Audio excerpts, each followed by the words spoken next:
శ్రీకాకుళం జిల్లా ఇచ్చాపురం మండలం ఉద్దానం ప్రాంతంలో పెద్ద పులి సంచరిస్తున్నట్టు వచ్చిన వార్తలను ఉద్దేశించి అటవీ శాఖ అధికారులు ఇచ్చాపురం మండలం చుట్టుప్రక్కల ప్రజలను అప్రమత్తం చేశారు. ప్రజలు ఎవరైనా బయటికి వెళ్లేటప్పుడు ఒంటరిగా కాకుండా తోడుగా వెళ్లమని సూచించారు. పశు సంపదను సంరక్షించుకోవాలని, వాటిని మేతకు తీసుకెళ్లేటప్పుడు ఒంటరిగా కాకుండా 2-3 పశువులను మేపాలని తెలియజేశారు. అదే విధంగా సాయంత్రం పూటలు బయటికి వెళ్లరాదని, ఎవరైనా బయటికి వెళ్లాల్సి వచ్చినటువంటి సమయంలో ఒంటరిగా కాకుండా తోడుగా వెళ్లమని వివరించారు. తదుపరి అటవీ శాఖ వారు పెద్దపులి దిశ మార్చుకుని సముద్రం వైపు వెళ్లకుండా మరలా ఉద్దానం ప్రాంతం చుట్టుప్రక్కల గ్రామాల్లోకి వచ్చి ఉండొచ్చని, ప్రజలందరూ కూడా అప్రమత్తంగా ఉండాలని తెలియజేశారు. అదే విధంగా గత కొద్ది రోజుల క్రిందట ఆంధ్ర-ఒడిశా బోర్డర్ ఒడిశా రాష్ట్రం చెందినటువంటి గండహతి మరియు ఆంధ్ర రాష్ట్రానికి చెందినటువంటి మందస పలాస మండలాలకు పులి వచ్చిందని ఒడిశా అటవీ శాఖ అధికారులు అమర్చినటువంటి సీసీ కెమెరాలు లభించినటువంటి ఫుటేజ్ల ద్వారా ప్రజల భద్రతను దృష్టిలోనికి తీసుకుని ఆ ప్రాంతం మొత్తం అటవీ శాఖ వారు ప్రజలను అప్రమత్తం చేశారని, అదే విధంగా ఇప్పుడు ఈ ప్రాంతం వైపు వచ్చిందన్నటువంటి కంచిలి మండలంలో పొలం గట్లపై గుర్తించినటువంటి పులి పాదముద్రలను బట్టి నిర్ధారించి ఇప్పుడు ఇచ్చాపురం మండలంలోనికి ప్రవేశించి ఉండొచ్చని ప్రజలను అప్రమత్తం చేశామని అటవీ శాఖ వారు తెలియజేశారు. మేము అటవీ శాఖ తరపు నుంచి మీ గ్రామానికి విచ్చేశాము. మీరు గత 2 రోజుల నుంచి వింటూనే ఉన్నారు కదా.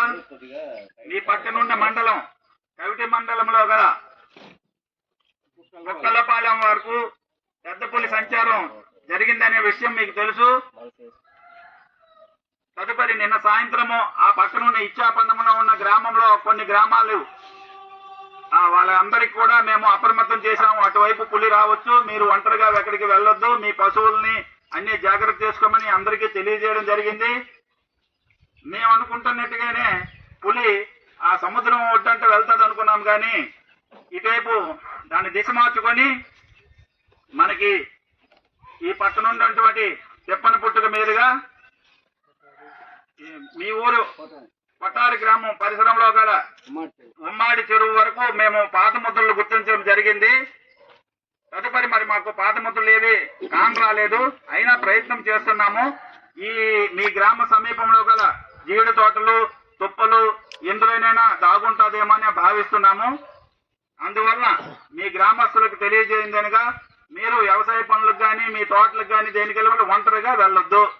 మీరు గుంపులుగా మీ సొంత పనుల మీద వెళ్ళేటప్పుడు గుంపులుగా వెళ్ళండి. మీ పశు సంపదని తోటల్లో ఎక్కడైనా ఒంటరిగా ఆవుల్ని, దూడల్ని, మేకల్ని ఏవి కూడా గొర్రెల్ని ఒంటరిగా అక్కడ కట్టేయడం గట్రా చేయొద్దు. ఈ మా డిపార్ట్మెంట్ వారి అటవీ శాఖ వారి అభ్యర్థిని మన్నించి ఈ పులి మనకి దూరంగా వెళ్ళిపోయినంత వరకు కూడా